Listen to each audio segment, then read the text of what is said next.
This is Lisa from Mobile Tech Review, and today we're going to look at the Lenovo Thinkpad X240. This is Lenovo's 12.5-inch ultra portable with incredible battery life and a lot of ports, and we're going to look at it now. Here it is. I know several of you have been waiting for this, the Lenovo Thinkpad X240. This is the upgrade for the X230, the old model, and it's a lot thinner. First off, the X230 was a pretty cool machine. It started to look really thick after a while, though. This guy is still no skinny machine, but definitely improved in terms of thickness. Also very light. With the 3-cell battery inside, built-in battery, by the way, and a second battery, we'll talk about that, which is in place here, weighs just around 3.1 pounds or so. So similar to other Ultrabooks, good long battery life there. Some more power options. Since it's a Lenovo, what do you get? You get a whole lot of ports over here. This is pretty amazing for a 12.5-inch Ultrabook. Mini display port, we have our USB 3.0 port, a VGA port. Okay, this is where I know you guys who buy consumer laptops are going, hey, VGA. Guess what? Business users need VGA. It's a good thing to have here. We do have mini display port for those of you who need higher resolution displays. Obviously cooling vents here. The new rectangular style connector Lenovo has been using for a while. On this side, another USB 3.0 port. One of these supports charging, by the way. There's your combo headphone jack. Your SD card slot, guess what? The SD card goes in all the way. It does not stick out halfway the way it does on a lot of Ultrabooks today. SIM card slot for 3G, 4G, for those of you who want that feature. And built-in Ethernet. No little dongles to fiddle with, no USB Ethernet. Nope, it's just got Ethernet built in. Not bad for a machine that's 3 pounds, small footprint. That's Lenovo for you. On the outside, it's their new finish, which is the old matte, soft touch, really grippy stuff is gone. I still kind of miss it, but this is their matte kind of metallic looking finish. It's Lenovo, so you get the magnesium roll cage inside, all sorts of durability. No problem, it's a Lenovo. You can do that with this. So for those of you who are hard on your notebooks, who travel a whole lot, many days of the year, that's a valuable feature. Flip it over. Docking port over here. We can also use the one-link dock with this, obviously. Removable battery here. Like I said, they have their power bridge technology. This is pretty cool. Inside, sealed inside, although if you take off the screws on the bottom, standard Phillips head, you can get to it. There's a 3-cell battery. This is a removable 3-cell battery. It's going to use the battery that you have that's removable first, so that's good. So you can deplete this, swap in another one, and you still have your charger mating in the internal battery. That means you can take this battery out without having the laptop power down, assuming you haven't depleted your internal battery, which you probably haven't given that scheme.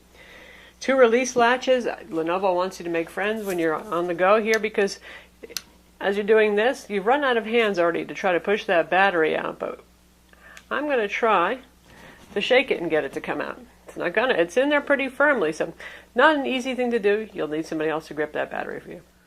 All right, my camera person very kindly helped me with that. So here's the 3-cell removable battery. Pretty thin, pretty light. Together, these are good for around 7 hours, maybe even 7.5 hours of use time with average power management settings, your brightness set to about 50%. What if that's not good enough for you? Well, here's the big chunky optional battery. This is a 6-cell battery. This one is heavier. This weighs over 11 ounces by itself. Obviously, it's a lot bigger and it's a lot thicker. It's going to stick out when you put it in a bit, but they've turned it into a kind of stand.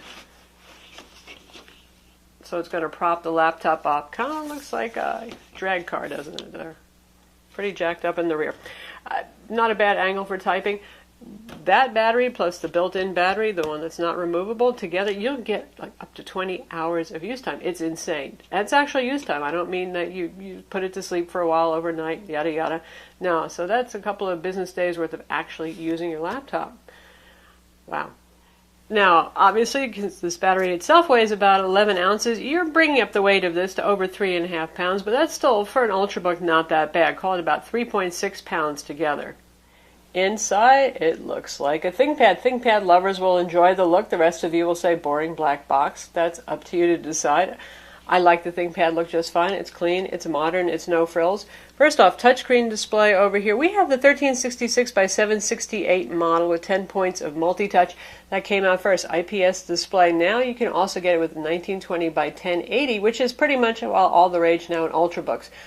That's going to add $330 to the price tag. Ow, kind of expensive there. There is no active digitizer Wacom option for this. Lenovo wants you to get the ThinkPad Yoga if you're into that, and we'll compare those in a minute. Price-wise, this starts at around $860. That's going to get you a pretty low-level configuration with a Core i3 and a spinning 500 gig hard drive. The good stuff, we're talking like Core i5-4200U or 4300U and an SSD drive if you want like 128 gigs, say, typical of Ultrabooks, and 8 gigs of RAM. That's going to run you around $1,200 to $1,400. Now you can go all the way up to that full HD display. You can get Core i7-45 or 4600U, that's 1.8 gigahertz or 2.1 gigahertz, standard Ultrabook, 15-watt CPUs all around here, by the way. Go up to 8 gigs of RAM on this, and you can be pushing $1,700. So it all depends on how you want to configure it. The middle-of-the-road Core i5 with 128 gig SSD, again for around $1,200. For a business laptop, that's not too bad. Display goes all the way back, just like all Lenovo's ThinkPads do these days, for those of you who find a use for that. And let's show off the keyboard. As always, great keyboard. One of the advantages of this being thicker, say, than the X1 Carbon or even the ThinkPad Yoga is there's more room for key travel, and the keys are just so nice and damped. You don't hear them clacking at all. Silent. Nice feeling. So you're not going to have jarring fingertips. Lots of key travel here. One of my favorite keyboards on ultra portables. Dell and their XPS 13 and the XPS 12 also have excellent keyboards, and this one, really nice, one step up for those of you who tried the ThinkPad Yoga or the Yoga 2 Pro, or even the X1 Carbon and said, well, a little bit more travel tactile feel. Smile-shaped keys, a little bit concave, so you stay located right there. FN row up top. This area over here has gotten a little bit deeper, a little bit more area to rest your hands on. And yes, it is backlit, and as usual you hit the FN plus the space bar to turn your backlighting on and off. One thing to notice here is Lenovo's updated trackpad. Some of you traditionalists in ThinkPad land will probably bemoan this.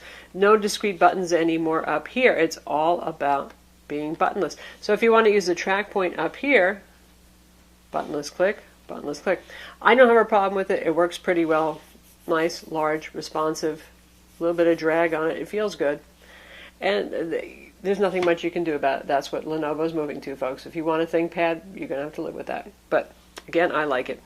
Fingerprint scanner, if you want that, is right over here on the machine. Keys are all normal size. We have our oversized shift and enter keys on both sides right here. A little D-pad with the page up, the page down over here. Nice, normal layout. And for those of you trying to decide between the ThinkPad Yoga, that's right here, and the Lenovo Thinkpad X240, here they are, just ever so slightly larger footprint on the Yoga model of the ThinkPad. Same finish, obviously, on them, a little bit thinner for our Yoga. You can see the difference there. It's not a huge amount. You don't get Ethernet built in on the ThinkPad Yoga. You do have the option of the Wacom digitizer here, and here in the US, the full HD is the standard model on the ThinkPad Yoga, which starts at $12.99. And here they are side by side. You can see the Yoga is a little bit taller when it's open due to that kind of tablet convertible design that it's got going. And obviously this can become a full tablet over here. You're looking at what look like similar keyboards, and certainly the layout's the same, but trust me, the X240 feels better. More key dampening, less noisy. Trackpad's also quieter. Our ThinkPad Yoga has a kind of clacky, rattly trackpad. This guy doesn't. This one has the full HD display versus the 1366 by 768 on our particular model. Both of them are what I would call semi-matte, semi-gloss. They have an anti-reflective coating on them to help reduce glare a bit. And of course, one thing you can do with the Yoga is what I just did, flip it and turn it into a tablet. Also use it in tent and presentation modes.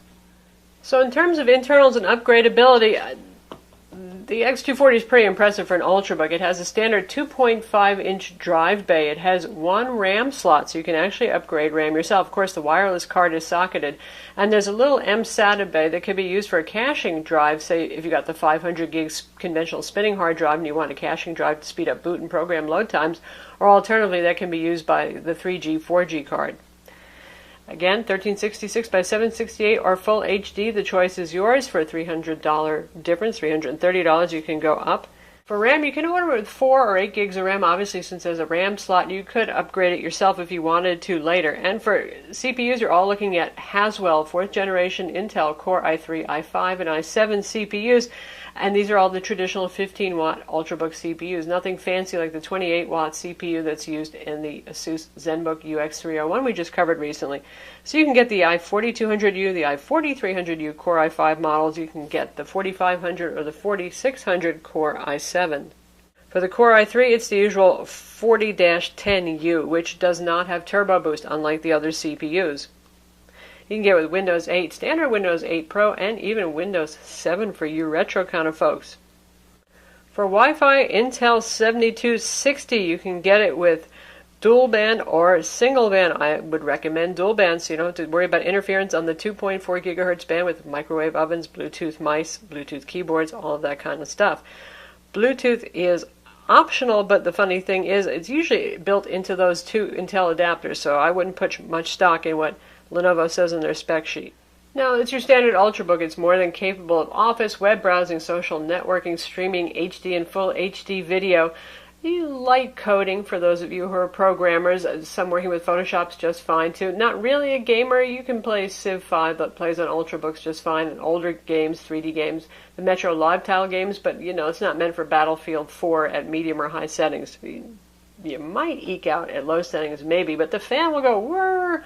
Speaking of the fan, not too terribly loud a machine, but Lenovo is not shy about turning the fan on. When we ran our benchmarks, even some of the ones that really don't run on that long and wouldn't necessarily kick up the fan, some Ultrabooks like Cinebench, we did hear the fan. It's your usual Ultrabook, it's a little on the high-pitched end, but it's nothing raucous or annoying. It's no Sony Vaio Flip 13, don't worry about it. It's not a vacuum cleaner. In terms of synthetic benchmark performance, on PC Mark 7, it scored a 4278 for our Core i5 model with 8 gigs of RAM and a 256 gig SSD. That's not the fastest we've seen. Usually we see more like 48, sometimes even 4900, so not sure why that is. It feels like a spirited enough performer. 3D Mark P815, that means the performance test, and that's pretty much par for the course for the Intel HD 4400 graphics, which is your one and only option for graphics on this. W Prime computed Pi in 22.94 seconds. Geekbench 3 single core 2478 4794 for the multi-core test. Those are pretty par for the course for a machine with a Core i5 Haswell inside. Cinebench R15 for the CPU test 232, which again is pretty much par for the course here. The display on our 1366 by 768 IPS model is responsive to multi-touch, works just fine. Color gamut, you're not a display enthusiast, you're probably not a Photoshop jockey if you're going to get the lower resolution display on this. And color gamut, you're looking at Adobe RGB that is under 50%, so not real wide color coverage here. The contrast is good, viewing angles are pretty good. The little matte coating on this has some effect, but not bad. You can see how it looks. It manages to stay quite viewable there. So yes, it's plenty nice enough for enjoying photos and watching a movie. If you're a graphics professional of any sort, you're probably going to want the full HD, which should have somewhat higher color gamut. So how about sound? Obviously this is a business notebook first. We're going to look at our review of the Dell XPS 12 with Haswell. Really more of a ThinkPad yoga competitor, but we're going to play that video so you can hear what it sounds like. This is 68% volume.